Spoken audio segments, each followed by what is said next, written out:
എങ്ങനെ പറയാന്ന് എനിക്കറിയില്ല. പക്ഷെ എന്തായാലും എനിക്ക് ഇഷ്ടമായിരിക്കുന്നു. നിങ്ങൾക്കും ഇഷ്ടമായെന്ന് ഞാൻ വിചാരിക്കുന്നു. എനിക്ക് ഇഷ്ടായിക്കേ, പക്ഷെ എനിക്ക് കുറച്ച് കണ്ടീഷൻസ് ഒക്കെ ഉണ്ട്. അതിനെന്താ പറഞ്ഞോ? ഒന്നുമില്ല, എനിക്ക് ഒരുപാട് ഫ്രണ്ട്സ് ഒക്കെ ഉണ്ട്. ഞാൻ എപ്പോഴും എന്റെ ഫ്രണ്ട്സിന്റെ കൂടെ പുറത്തൊക്കെ പോകുന്ന ഒരാളാണ്. ഞാനും ഫ്രണ്ട്സിന്റെ കൂടെ പുറത്തൊക്കെ പോകുന്ന ആൾ തന്നെയാണ്. പിന്നെ കല്യാണം കഴിഞ്ഞെന്ന് വെച്ചിട്ട് അടുക്കളയിൽ തന്നെ ഇരിക്കാനൊന്നും നിങ്ങൾ പറയരുത് കേട്ടോ. എനിക്കൊന്നും അത് ഫുഡ് ഉണ്ടാക്കാൻ അറിയില്ല. ഞാൻ ആ വഴിക്ക് പോലുമില്ല.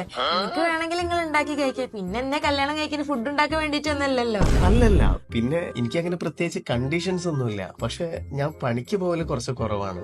കല്യാണം കഴിഞ്ഞാൽ ഞാൻ തീരെ പോകില്ല. നമുക്ക് വീട്ടിലിങ്ങനെ അടിച്ചു പൊളിച്ചൊക്കെ നിൽക്കാലോ. നിങ്ങൾ പണിക്ക് പോയില്ലെങ്കിൽ പിന്നെ ചെലവൊക്കെ ഇങ്ങനെ നടക്കുക. പണിക്ക് ഇപ്പൊ നിങ്ങൾക്കും പോവാലോ. കല്യാണം കഴിഞ്ഞെന്ന് വിചാരിച്ചിട്ട് ജീവിതകാലം മുഴുവനായിട്ട് നിങ്ങളെ പോറ്റാന്നൊന്നും നമ്മൾ ആരോടും പറയണില്ലല്ലോ. നിങ്ങൾക്ക് നമ്മളെയും പോറ്റാലോ.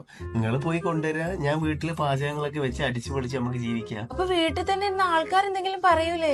ആൾക്കാരെന്തെങ്കിലുമൊക്കെ പറഞ്ഞോട്ടെ, നമ്മൾ അതൊന്നും നോക്കണ്ട. നമ്മൾ കുറച്ച് പുരോഗമന ചിന്താഗതിയുള്ള ആൾക്കാരല്ലേ. ആൾക്കാരോട് പോയി പണി വെക്കാൻ പറയും. അപ്പൊ നിങ്ങൾ എത്രയും പെട്ടെന്ന് ഒരു പണി എന്തെങ്കിലും സെറ്റാക്കി ഞാൻ കല്യാണത്തിന് നോക്കിയാൽ പറയാം.